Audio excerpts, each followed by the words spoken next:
Alright, we are here with a project update on the Project Red Rocket. On the left side, I had already done an introductory video to my shell that I was going to use for the project, and as I have shown in the first video, this was a more or less rust-free example with some rust spots here and there, mainly under the frunk here in the door, and right there's a hole, not a rust hole, well, it was cut out. So for all this stuff I had patch panels, and I did get a few quotes from repair shops, but my main concern was this right here, and at the time I didn't realize, but it's actually going through here, and as a result the door is sagging somewhat, and the frunk is pretty bad, but I had a good frunk floor to replace that part right here. So this whole panel, I had it. So I did get quotes for all these repairs from various shops, and I was about to take this for the rust repair, but then I found this one online. So this is a 1989 model, the last model year for the Mark 1s, and it has all the bells and whistles.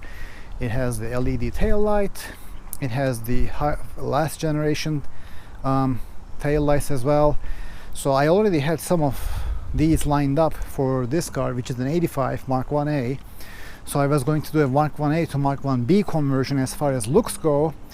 The bumpers would change, the side skirts would be added. See, this one doesn't have the side skirts, this one has. So I already had these lined up, so I was going to do an upgrade on the outside as well as changing the engine and everything. But then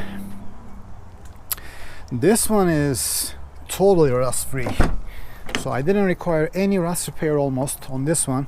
It has some bruises here and there, like right here, and I think the previous owner, or one of the previous owners, had bottomed this, so there is a bump on the floor, so you can see it underneath as well. And to top it all, it has T-tops, so I can have convertible fun at the same time.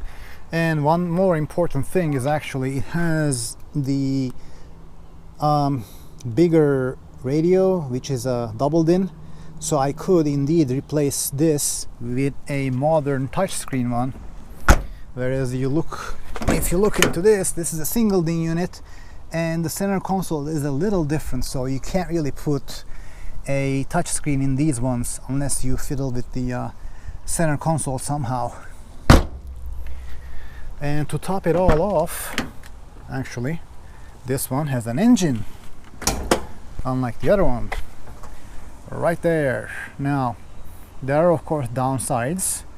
This one has 216,000 or so miles on the body, whereas this one had 156,000, so there is like 60,000 more miles on the body on this car.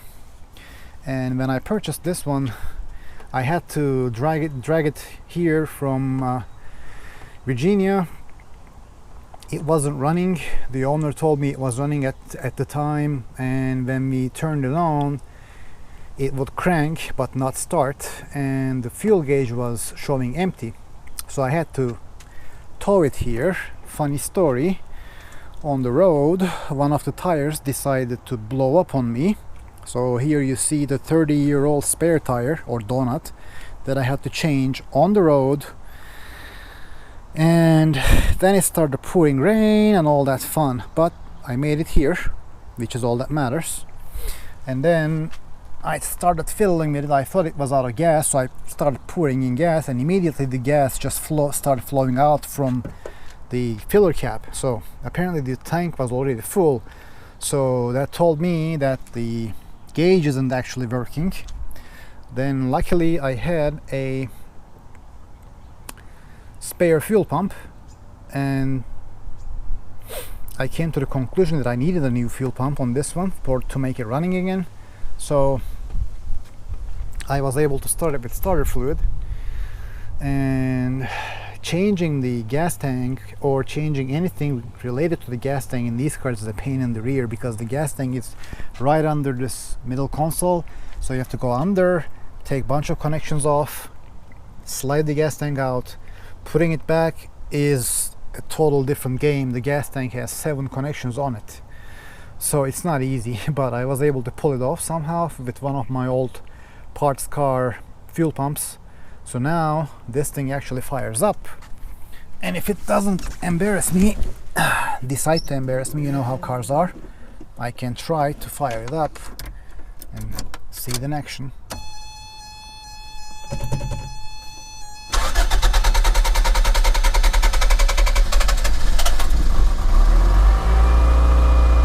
There it is. It did fire up.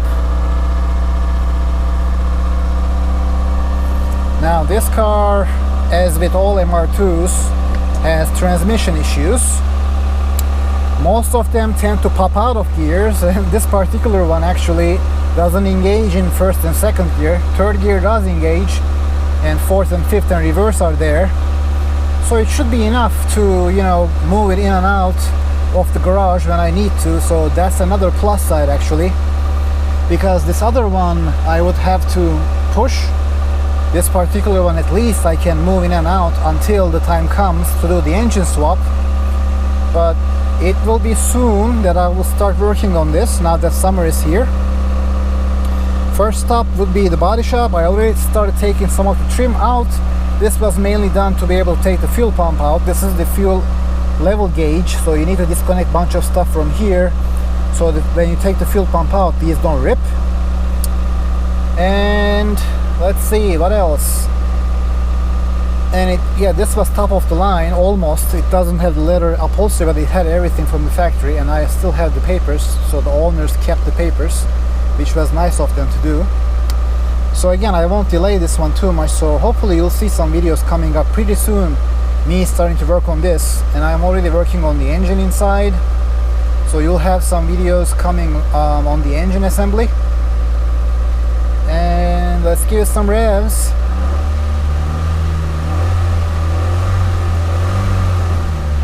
There it is. And hopefully by the end of this summer, this car will be ready, painted with the engine. The project will be concluded. So for now, as always, feel free to tag along. I will be selling that car pretty soon. I won't keep that, or I don't feel like parting that one out, because I already have tons of parts from all the other cars that I parted out. This is my 4th MR2 now, the 1st gen. 2 I parted out completely. This one I don't intend to. Maybe I will take some parts from this one to this one, because some of these are not working. The fuel gauge isn't working. The windows are kinda iffy. So we'll see what I need. Take care for now.